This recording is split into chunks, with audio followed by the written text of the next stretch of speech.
Hello everyone, আসসালামু আলাইকুম। কেমন আছেন সবাই? তো বিকালবেলা আমি রুটিগুলো বানিয়ে নিচ্ছিলাম, কারণ বাবু তো এখন ঘুমিয়ে আছে আর বাবা ছেলে দুজনের পরোটা খেতে খেতে ভালো লাগছে না। এজন্য ভাবছিলাম একটু রুটি করে রাখি। আমি একটু রুটি বানিয়ে বেশি করে রাখলে সহজ হবে, আমার জন্য ভালো হবে, আবার ওরাও খেতে পারবে। আমি কিন্তু রুটিটা গোল করা শিখিয়েছি আমার এক ভাবির কাছ থেকে, কারণ আমি যখন রুটি বানানো শিখি তখন আঁকাবাঁকা রুটি হতো। তা একদিন আর কি বানাচ্ছিলাম, তো ভাবি আসে আর কি, আমাদেরই বড় ভাবি আর কি।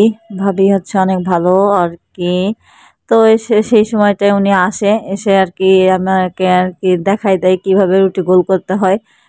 তো সে আমাকে আর কি দেখিয়ে দিয়েছিল, যার পর থেকে আমি রুটিটা আর কি গোল করতে পারি। আমার রুটিটা ভালোই মোটামুটি গোল হয়, কিন্তু আমি রুটির সাইজটা বেশি বড় করতে পারি না।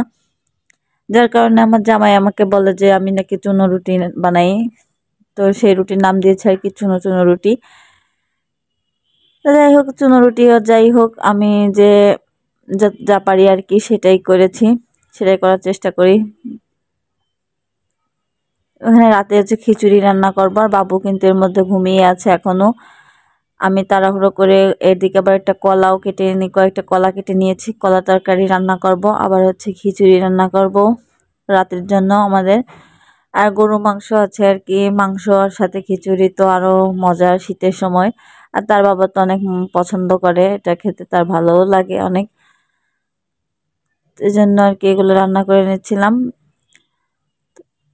তো বাবুকে নিয়ে বাসায় আসলে যারা মনে করে যে মনে হয় কোনো কাজই থাকে না, আবার বাবু ঘুমোলে সাথে ঘুমিয়ে নিবা, তারা এই ভিডিওটা দেখলে বুঝবেন যে সে ঘুমিয়ে থাকলে আমার আসলে ঘুম হয় কি না হয়, আর কাজ করা লাগে কি লাগে না।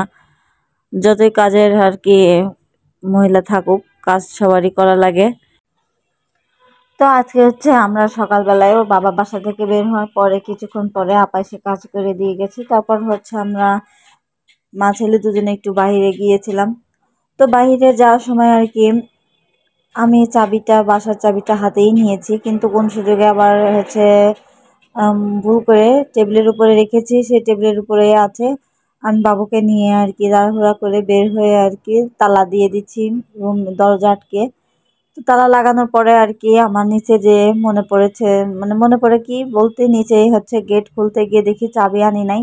চাবি বাসায় আছে, আমি ভাবছি তাহলে টেবিলের উপরে রয়ে গেছে, এখন কি করি। পরে তো আমরা বের হয়ে বাসায় এসে 2 তলায় আর কি ভাবিদের বাসায়, ওনাদের বাসায় গেলাম।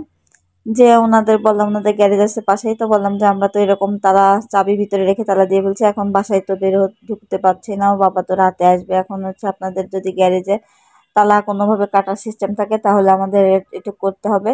পরে ভাবি তো বলে পরে এই তালা কাটার ব্যবস্থা করে, এই তো তালার এই অবস্থা। আমরা পরে ওইভাবে বাসায় আর কি ঢুকি।